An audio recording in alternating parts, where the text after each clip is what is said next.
Hello and welcome to the HR Like a Boss podcast. I'm your host, John Bernatovich.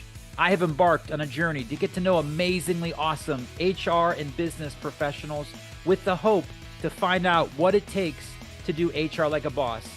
If you enjoy the show, please make sure that you subscribe and hit that 5-star rating.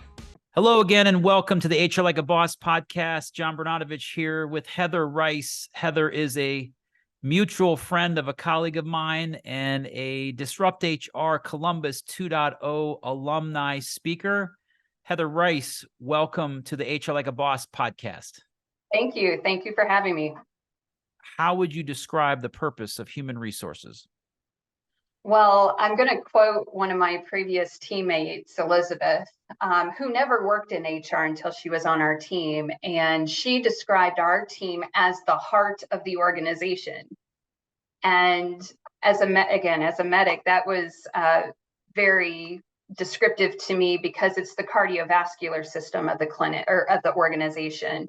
We provide life-giving nutrients in the form of various services that we provide, but we also help take out the trash like the cardiovascular system does in the body. And it's not just in the form of people, it's also in the form of antiquated processes and, stale policies and things like that.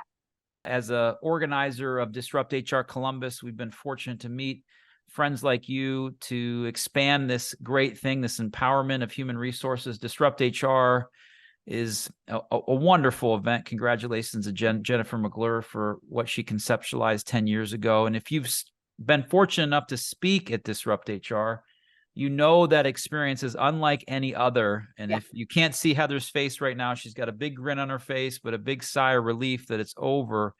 Tell me a little bit about what that was like for you and what your topic was and just how it all went. Yeah, absolutely. I will say the first time I went to DisruptHR was the year before. And I remember sitting there going, this seems like the hardest thing to do ever. I've been a public speaker for over 20 years, and I will confirm that, having 20 slides that move automatically, being able to be concise enough to get your information in that 5 minutes, that was the most technically difficult talk I have ever given, hands down. And but it was exciting, and it was adrenaline.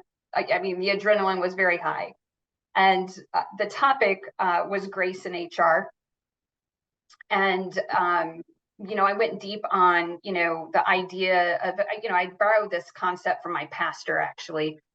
And, he talks about that grace comes after hard, wrestling with hard truths. So I framed it up with, 3 hard truths and, went deep on those hard truths and talked about how, what the hard truths were. And then we went into how we can be better HR folks by doing certain things to mitigate those truths a little bit. There was a truth I wasn't able to get to, in the prep sessions, but I did add a bonus truth though, because I thought it was important for my HR friends to understand where the inspiration and stuff comes from. So I just want to dig into this a little bit more, like the craziness of doing DisruptHR presentation. My guess is there's a few people out there thinking to themselves, I'm not brave enough to do it. I'm not courageous enough to do it. It makes me nervous to stand up in front of there without a clicker. How did you navigate through and prepare yourself for that presentation, knowing it was such a different format than others you had done before? Well, my approach was similar to other things that were, unique that I've had to prepare for. There was a lot of practice. So the first thing I did, I would say, is come up with an outline of what I wanted to say. And then it's like when you develop a lesson plan, essentially, then you put some meat on the bones. You think about, like when I was talking about the hard truths, I had 4 hard truths initially. HR not being at the table, HR lacking focus on the human, and HR doesn't understand operations. The one that landed on the floor was growth can only happen outside your comfort zone. But you had to cut that. You had to cut that out, Heather, because you didn't have time. Correct. Couldn't get all those things in five. That's kind of the annoying part of Disrupt HR. Exactly. So, but that's the process. So you go in and you got to be okay with that. That's the other thing. You're not going to be able to say and do all the things you want to do in 5 minutes, especially if you've been like you and I. It sounds like we both have the same gift of filling the air.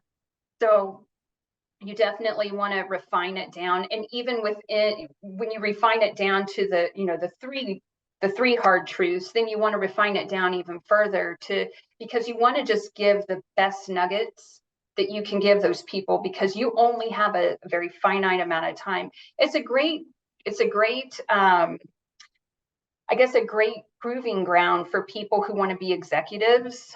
If you want to be in an executive role eventually, that was a big part of one of my roles in my last organization, was being able to present to a board. And they don't want to hear all the fluff. They want to get down to brass tacks. And so it's very similar to preparing for a board meeting, essentially. And my boss could say whatever he wanted, but as the chief of HR, I was only able to say very little. So how would you describe someone that does HR like a boss? I think there's a few things. The first one is practice assuming the good. I say practice because it's not easy. You got to do it all the time. You got to reset yourself whenever you start going down the negative path. So assume the good in everyone and everything that you're walking into. It makes life a lot easier. The second thing is focus on the advancement of everyone we serve in terms of their professional growth, engagement levels, even when it includes having hard conversations that, this particular role or this particular organization might not be the right thing for them. It's okay to have those conversations and meet people. And which leads into my third one, which is meeting people where they are. Very, very important, especially our leaders. I find so often just like my talk talked about quite a bit, is this idea that we as HR people don't really understand their predicament that they're in. So, people who HR really well, or who are tip of the spear HR people, they understand what makes their leaders' world run. And they understand the crazy makers that their leaders have, and they partner with those leaders to help them mitigate those crazy makers. And that's what I think it is to be a really strong HR person. Heather Rice, exceptional job on the HR Like a Boss podcast. I really appreciate you being on the show. Thank you so much for having me. Have a good one. Thanks for checking out the HR Like a Boss podcast. If it resonates with you, please leave a rating and review, or better yet, subscribe and share with a friend. Until next time, let's continue to aspire to do amazingly awesome HR.